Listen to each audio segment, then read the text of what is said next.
Be okay with being an amateur, with not knowing something, with sucking at something, with knowing that people know that you don't know something. Many of us run away from this position and we end up not expanding in life, not getting the things that we want, not getting to the places that we want because we do not allow ourselves to be in the position. Some of us even avoid hobbies, starting new hobbies, because they're so afraid that they're going to look like clowns by trying because they don't know something, because they're amateurs, that why start in the first place? Hobbies, which are things that you don't have to make money off of. It's something for complete fun. And yet, so many people struggle with that because they don't want to put themselves in a position in which they're going to be amateurs or going to be seen as amateurs. So we lose a lot in life by that. And I feel like this fear of being in this position has been increasing more and more with the way that we're raising this generation and obviously with social media on top of that.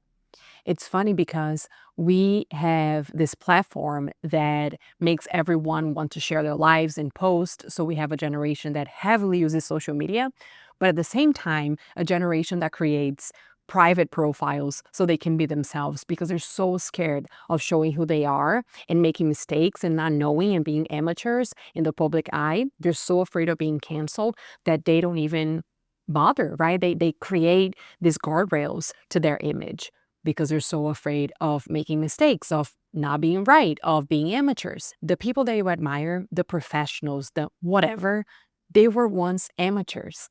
And because they allowed them to be in that position, were they able to get to where they are? So the more you avoid the amateur place in your life, the more you lose and the more you stay stuck in the same version of yourself. So if you're a person who really struggles with the idea of being an amateur, of being seen as an amateur, come have a seat at the adults table and let's talk about it. I'm Fernanda Rodriguez and welcome to the adults table. Look, I struggle with that a lot. And that's going to sound so superficial, so dumb, so stupid. I know it does. When I think about it and when I say it out loud, I get embarrassed. Because if you think about it, being an amateur is normal. We've been amateurs at so many things in life, and we're going to be amateurs in so many more. It's just part of everything. If being an amateur is part of the process and you learn new things all the time, you are actually in a constant state of being an amateur at something. And I know the reason I get embarrassed to talk about it is because it is very ego driven. This fear that we have of being seen as amateurs or knowing that someone knows that you don't know something. It's very ego driven. And I know that I think the word ego is overused. I think people think that ego is the enemy and that they don't even know what the ego is, but your ego is pretty much your self-image. And we work so hard to preserve that self-image at all costs. We are so identified with that image that we have of ourselves that we created at some point that letting go of it is too scary. So you created this idea of yourself that you're really good at something or that you have this certain value because it was praised one day. And challenging that means challenging your identity. So again, when I say these things, I know it's going to sound superficial, shallow, ego driven, and it's because it is, but it's also a reality. So for me, I do struggle a lot with being seen as an amateur or being in this position that you feel like you're going to look like a clown just by not knowing.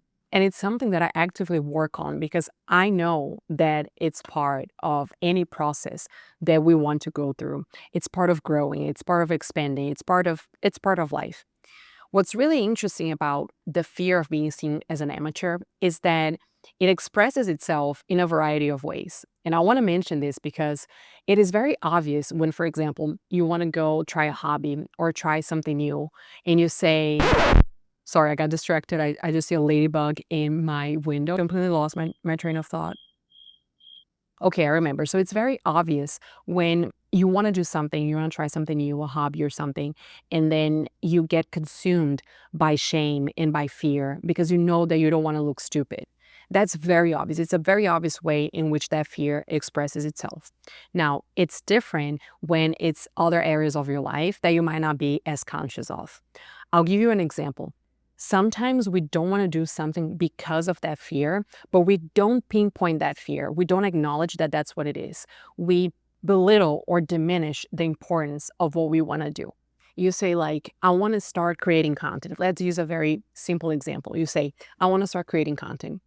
But then deep down, you're very afraid of being seen as an amateur, as a clown, whatever, as not knowing whatever that might look like. And then you start saying, oh, but I don't want this a lot anyway. I really don't want this as much as I thought that I did. Or, but look at this person who's creating content. They look so dumb. They look so stupid. So you start projecting that fear and you make it seem like the environment or that thing in itself is not as important, just so you don't have to deal with the fear that, yes, you're actually afraid of being seen as an amateur. Or you want to work for a certain company, but maybe your skills are not there yet.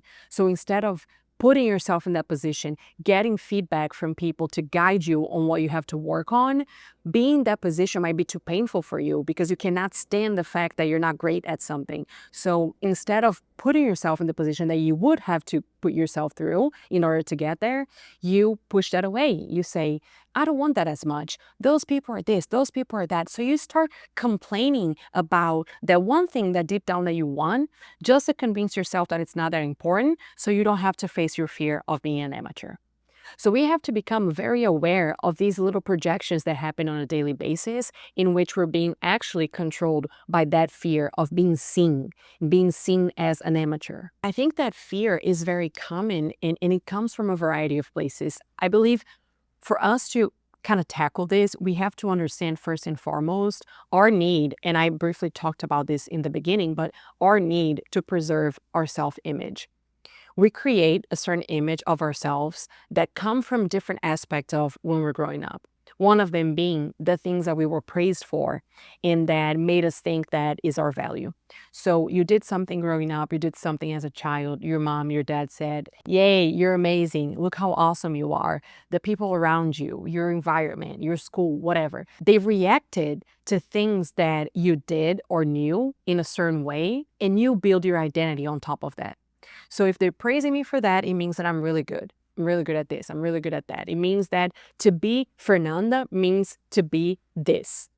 We create that self-image. From that point on, we navigate life with that idea of ourselves. So the moment that self-image gets challenged, our identity is also challenged. Therefore, we try to preserve that self-image at all costs. So when you don't have a strong ego, meaning a strong idea of yourself, a solid, okay, when I say strong, I mean solid. When you don't have a solid idea of yourself, anything can challenge the perception that you have of yourself. And the other thing that we have to understand is that we attach our value to the things that we do and the things that we know. We think that the things that we know and the things that we do are the same as who we are. So if that is my value, the moment that I don't know something about this or I'm not the best at this, then I don't have value anymore. So you can understand why we would avoid getting into that position. Not to mention that we end up seeing the idea of being an amateur and being pro, let's call it like that, as opposites. So you're either one or the other. When the reality is that being an amateur is not the opposite of being a pro.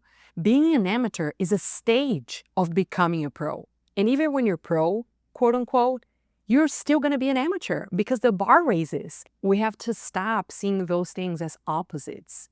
So all of this considered, our need to preserve our self-image, the way that we confuse ourselves and our value to what we do and what we know, and considering the way that we define what an amateur is, we have to be aware of the things that get us there, that get us to this particular position. I think it's human to want to preserve our self-image, but I think that the way that we're raising kids today contribute to this fear. What I mean by that is that a lot of people raise children today, making them feel that they are so special, they're so important. The kid does anything and the parent's like, oh my gosh, you're so smart, you're so amazing, you're so this, you're so that. So the kid grows up with an idea, with a self-image inflated. They think that, yeah, I'm awesome, I'm special. And we are all unique human beings, but we're not special. And growing up with that idea, you end up going to life and experiencing the reality that is no one's special, and you don't know what to do when you get to a situation that you're not praised, that you're not the best, that you're not complimented for everything that you do. So I think we have to become very conscious of the way that we're raising children. And it's great that we're making them know that they're appreciated, that they're safe, that they're seen, that they're loved. I think children need that. But at the same time, we have to be very careful with making them feel like they're too special, because I don't think we prepare them for the world when we do this, and we don't prepare them to go through the inevitable place of not knowing and not being praised and not being recognized. Like, that's the reality. We have to go through that.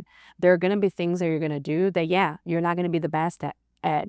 People are not going to clap and say, hey, you're so awesome. No, they're going to look at your face. They're going to be like, hey, you're not enough for this. Go back and go do more and go do differently and go learn more before you come back. Like, that's going to happen. It's like you've always been praised for all these little things that you used to do, from the smallest to the biggest. But you've always been so recognized by all of these things and seen as this person that you want to hold that image as much as you can, because you know that you're loved because of that. You know that you're appreciated because of that, of the things that you've done, of the things that you know. So how can we overcome this? How can we be comfortable with being amateurs? I'm trying to figure it out as well, because I think that the most successful people, they're able to see the unity, meaning they're able to see the amateur phase as a phase. They're able to see the whole process. They know that it's part of the process. It's not the opposite of being good. I also think that these people don't see their value in being good, but rather they see their value in their ability to become good. There is a huge, huge difference. When you see your value in the idea that you're good at something, that idea is very volatile. Because if you change environments, if you change places, you might not be as good as you once were in a different environment. If the bar raises and you were just so stuck in the idea that you were good, and now all of a sudden you have to learn these other skills, you have to upskill, then your value goes away. But if you see your value in your ability of learning, of becoming good, of expanding, then it's okay for you to be in a place in which you don't know as much as you like. It's okay for you to be in a place that you don't dominate that particular field or that knowledge, whatever that might look like. So trusting our ability to learn, trusting our ability to expand, I think helps reshape our relationship with shame, the shame of not knowing. And I also think that because they can separate themselves from the process, they build this commitment with the craft, the process, or that thing that they want to accomplish. And that commitment is bigger than their shame. It's bigger than anything else. So they remind themselves all the time, like, this is my end goal. This is what I want to accomplish. So it's okay for me to go through a potential shame or potential whatever for not knowing, for being an amateur. Like, they understand that this is a price. And because they're so committed to what they're doing or who they want to be, they are willing to pay the price. But I think that may be something more practical for us to discuss, and let me know what else you do to be more comfortable with that shame, with that fear, whatever. I think some practical ideas are: number one is awareness. We talked about this before. This is going to express itself in situations that you're not always going to be able to identify. And I think that awareness, bringing that awareness, gives you the power of choosing how to act. So you know that, for example, oh, I'm not doing this because I'm ashamed, not because it doesn't matter as much for me. I'm trying to make myself think that it doesn't matter as much. But now I realize that actually it's because I feel ashamed. Then you can make a conscious choice on how to act. It is very important in life that we try to be aware of our emotions, of our secondary gains, of things that might be limiting us from becoming who we are or doing what we want to do. Because the moment that that's conscious, then you have a choice. Try to become aware and try to be really honest. The second point, I think, is to embrace it. What we do when we realize and we understand that we're ashamed or we're afraid is that we run towards the opposite direction. Because we think that we cannot handle that, why even put ourselves in that position? When what we should be doing is the opposite, is exactly the opposite, is putting ourselves through those situations and through experimentation, building up that resistance. So if you understand, if you feel like you're ashamed at that thing, go do it. On that example about creating content, objectively, the risk is very small. It's very low. So you can just start creating it. Just start like once, I don't know, once a week. Do it just so your brain understands that it's safe to be an amateur. It's safe to not know. It's okay. And the more you show up, the more you build up that skill. So you have to understand that if you don't show up and if you don't embrace and endure that shame or fear, you're not going to build up the skill and you're not going to get to where you want. So embrace that discomfort. Try to find ways of training your brain to be in that position, whether that's in the direct activity, for example, content, as I mentioned, or even through other activities in life. So if you're very ashamed of being seen as an amateur here, then maybe also put yourself as being an amateur in another area. Go do a workout class, one of those very hard ones. I remember my friend once told me that she doesn't like doing those cardio, like those super power, like, I don't know, like those cardio heavy classes. Cause she's like, dude, I think I'm gonna look like a clown. And then the other day she went and then she took a class and she's like feeling amazing at herself, feeling happy that she did it and she faced that shame and that fear. So I do believe that we can put ourselves in situations like this in different areas of our life to build up that muscle of being okay and being able to handle shame, to handle fear. If you're so afraid of challenging your self image, what you should be doing, and that's what I tell myself, is challenging it. Let it break. Challenge your self image to the point that, yes, it can break, but then you're going to learn something much bigger about yourself and you're going to become something much more or someone much more whole and expanded, So you have to understand that if you don't allow that self-image to be challenged, you're not going to grow into the person who you want to be. So sometimes we have to build up that courage of saying, yes, because I feel so ashamed and because I feel so scared, this is where I have to be. The other thing that I believe is very important is that we have to work on the voice in our heads. The voice that we have in our heads is our reality. It tells us who we are, it tells us what the world is. So if we're not consistent about listening to that voice, but most importantly, reprogramming it in a way that serves us better, then we're never going to grow beyond our current reality. So that needs to be a daily exercise. And I don't say this in a naive way or a romanticized way of, oh my gosh, you have to be good vibes. You can never feel angry or sad or scared or no. I think being scared and being ashamed and feeling all these feelings is actually really useful because those things are trying to tell you something about yourself, about that situation. So listen to those feelings.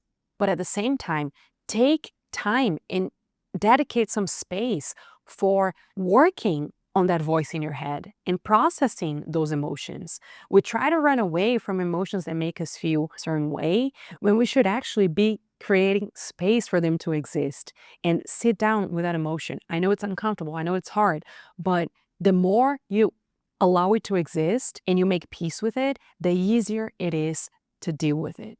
But you have to remind yourself that because the story in your head right now is that if you don't know something, people are going to laugh at you, which means that you have no value, which means that no one's going to love you and your life's going to be over. We get to that point. Change the story in your head so your mind understands that being an amateur is a stage of being good at something and that what really matters in life is not to be good or bad at something. We live in this constant dual stage of, oh, this is good, this is bad. We're so used to classifying something in good and in bad.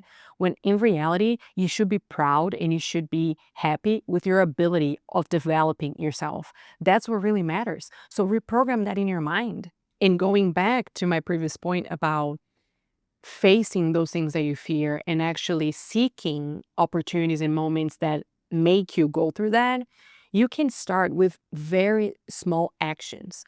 Do things that you know are gonna demand your energy that are uncomfortable, but that you can handle just so you build up that confidence over time. Promise that it helps. And again, you start breaking from that idea that you have to preserve that self-image. You have to control the image that people have of you. Otherwise, you won't be loved. No, bro, you will. If you're ashamed of starting a pottery class, I don't know, call a friend and say, hey, would you mind going with me? Because if you're too ashamed, if you're too scared of not knowing, maybe have that emotional support on the first class. And in the second class, maybe you go by yourself. That thing doesn't have to be a business. It doesn't have to be, you don't have to be good at it. You just have to have fun. So show up. And then if you still feel ashamed, go again and again and again and again until you feel better, until you feel like, yeah, it's safe, it's okay, it's fine. So my loves, let's become comfortable being amateurs. It's the only way to expand in life and grow and become the person you want to become is by being comfortable with the discomfort of being an amateur. It's the only way of being free as well. And one thing that my mom taught me is be the first person to laugh of yourself. Oh, you didn't know something. Oh, you look like a clown. Yeah, be the first one to laugh of yourself because you know that deep down, that doesn't rip off your value. You're still a person worth loving. You're still a person with amazing things to share. And not knowing something or not being great at something doesn't change that. Thanks for listening. I'll see you on the next episode.